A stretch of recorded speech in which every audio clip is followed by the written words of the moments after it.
Hello students, आज हम home science के बीए थर्ड ईयर के फर्स्ट पेपर क्लॉथिंग कंस्ट्रक्शन में जो हमारी यूनिट है धागा निर्माण की विभिन्न अवस्थाएं, उनके बारे में हम आज पढ़ेंगे। तो धागा निर्माण की अवस्थाएं से तात्पर्य है कि जब रेशे प्राप्त कर लिए जाते हैं, रेशे चाहे वो प्राकृतिक रेशे हों चाहे वो कृत्रिम तरीके से तैयार रेशे हों, जब रेशों की प्राप्ति कर ली जाती है तो उसके उपरांत धागा तैयार किया जाता है और धागे से ही वस्त्र का निर्माण होता है। तो वस्त्र निर्माण की ये दूसरी अवस्था होती है। क्यों? क्योंकि पहली जो अवस्था है वो है रेशों को प्राप्त करना, दूसरी हमारी होती है धागे का निर्माण करना, और धागों के निर्माण के बाद वस्त्र निर्माण की अवस्था आती है। तो धागे का निर्माण हमारी 5 अवस्थाओं से होकर गुजरता है। तो धागा जैसे रेशे तो प्राप्त कर लिए हमने, प्राकृतिक तरीके से प्राप्त किए हों चाहे कृत्रिम तरीके से प्राप्त किए हों। प्राकृतिक यानी जैसे कपास हो गया, आपका कापोक हो गया, जूट, हेम्प, रेमीसन, पिनाव, आका, सीसल। एंड इसके अलावा अगर हम बात करें जंतुओं से प्राप्त रेशों की तो वो ऊन और रेशम हो जाते हैं। इस तरीके से जब हम रेशों को प्राप्त कर लेते हैं तो धागा बनाने के लिए, तो अब रेशे तो प्राप्त हो गए, तंतु हमें प्राप्त हो चुके हैं, अब उससे बनाना है हमें धागा। तो उसकी जो पहली हमारी प्रोसेस होती है, प्रक्रिया होती है, वो कहलाती है हमारी कार्डिंग। तो कार्डिंग में क्या होता है कि जब हम रेशे प्राप्त करते हैं तो उस वक्त ये रेशे गंदे होते हैं, उनमें अशुद्धियाँ मिली होती हैं। तो जब इन अशुद्धियों को दूर किया जाता है, मीन उसमें जो भी गंदगी, कूड़ा करकट है और गोंद वगैरह लगी होती है, तो उन सब अशुद्धियों को जिस प्रोसेस से हम निकालते हैं यानी तंतु यानी रेशों को शुद्ध करते हैं, तो वो प्रक्रिया हमारी कहलाती है कार्डिंग। इसके बाद बात आती है हमारी दूसरी प्रोसेस जो होती है, दूसरी प्रक्रिया होती है, वो होती है कॉम्बिंग यानी कंघी करना। तो कंघी करने से तात्पर्य ये होता है कि रेशे तो हमने शुद्ध कर लिए, साफ कर लिए, लेकिन ये रेशे क्या है, इनमें कुछ छोटे रेशे भी होते हैं और बड़े रेशे भी होते हैं। तो छोटे रेशे को हम क्या कहते हैं, स्टैपल, और बड़े रेशे को हम बोलते हैं फिलामेंट। तो इन रेशों को हमें क्या करना होता है, तो बड़े रेशे तो नहीं लेकिन छोटे रेशों को हम अलग कर लेते हैं।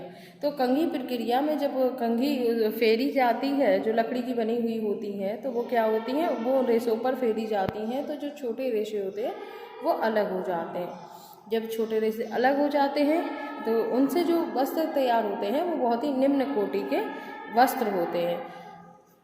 कॉम्बिंग के बाद बात आती है हमारी ड्राइंग आउट यानी खींच कर निकालना। तो इसके लिए क्या होता है कि एक जो हमारा ये होती हैं रिवॉल्विंग पूल्स जो होते हैं, उन पर इन रेशों को चढ़ाया जाता है। जब इन गिर्रियों पर यानी जो हमारी रिवॉल्विंग पूल्स होते हैं, जब उन पर चढ़ाते हैं तो इससे जो लंबे रेशे होते हैं वो अलग हो जाते हैं। क्योंकि छोटे हमने कॉम्बिंग की, हमने छोटे रेशे निकाल दिए, लेकिन फिर भी इसमें बहुत से छोटे छोटे रेशे रह जाते हैं। तो फिर क्या होता है, जब हम ड्राइंग आउट यानी फिर क्या करते हैं, हम उन घिर्रियों पर जब इस रेशे को चढ़ाते हैं तो इससे बड़े रेशे अलग हो जाते हैं, जिन्हें हम फिलामेंट बोलते हैं। तो ये रेशे क्या होता है, अलग हो जाते हैं, और इनसे जो वस्त्र तैयार किए जाते हैं वो बहुत ही उच्च कोटि के होते हैं। तो आपने कार्डिंग जाना, कंघी करना यानी कॉम्बिंग, और इसके बाद खींच कर निकालना, ये हमारा हो गया। इससे क्या हुआ, हमें बड़े रेशे प्राप्त हो गए। कार्डिंग में हमने अशुद्धियों को दूर किया, और कॉम्बिंग में हमने छोटे रेशों को अलग किया, और ड्राइंग आउट में हमने बड़े रेशों को अलग कर लिया। इसके बाद जो प्रक्रिया होती है वो होती है हमारी रोविंग। मतलब अभी हमने धागे को खींच लिया, जो हमने किया खींच लिया हमने इन धागों को। इसके बाद क्या करेंगे कि इसमें घुमा देकर ऐंठन दी जाती है, यानी धागा अभी क्या हुआ, हमें रेशे प्राप्त हो गए, अब इन रेशों में क्या दी जाएगी, हल्की सी ऐंठन दी जाएगी। तो इस क्रिया से क्या होता है कि ये जो रेशे हैं वो संगठित हो जाते हैं यानी इकट्ठे हो जाते हैं। तो क्या होता है, जो रेशे हमारे होते हैं वो मजबूत हो जाते हैं। और इसके बाद जो प्रक्रिया यानी जो कताई होती है हमारी, स्पिनिंग होती है, उसके लिए ये जो ऐंठे हुए धागे, अब हम ऐंठे हुए रेशे जो प्राप्त हो गए हैं, इनको हम किस प्रक्रिया से गुजारेंगे, तो वो कताई। तो कताई में क्या होता है कि ये धागा जो निर्माण है ये तो अंतिम अवस्था होती है, ये पहले आपकी चीज़ हो गई। तो इस अवस्था के बाद जो धागा तैयार होता है वो इच्छित आकार यानी इच्छानुसार आकार और इसका जो इच्छानुसार जो व्यास चाहिए होता है उस व्यास में ये परिवर्तित हो जाता है। लेकिन इस रोविंग के लिए जो धागे की जो मशीन होती है यानी स्पिनिंग जो फ्रेम होता है उस पर हम क्या करते हैं, धागे को चढ़ाते हैं। लेकिन इस मशीन में रोलर जो होते हैं वो काफ़ी अधिक रोलर लगे होते हैं और प्रत्येक रोलर जो होता है वो उसके आगे जो रोलर आता है वो उससे तेज होता है, यानी उसकी गति और ज़्यादा तेज, मतलब 5 रोलर लगे हैं तो एक का जो गति होगी उससे दूसरे की अधिक होगी, दूसरे से तीसरे की, तीसरे से चौथे की, यानी इस तरीके से इनकी गति क्या होती है, स्पीड जो है वो बढ़ती जाती है। और जब ये अंतिम रोलर यानी 5वें रोलर तक जब ये पहुँचते हैं तो धागा क्या होता है वो सही आकार और माप या व्यास का हो जाता है।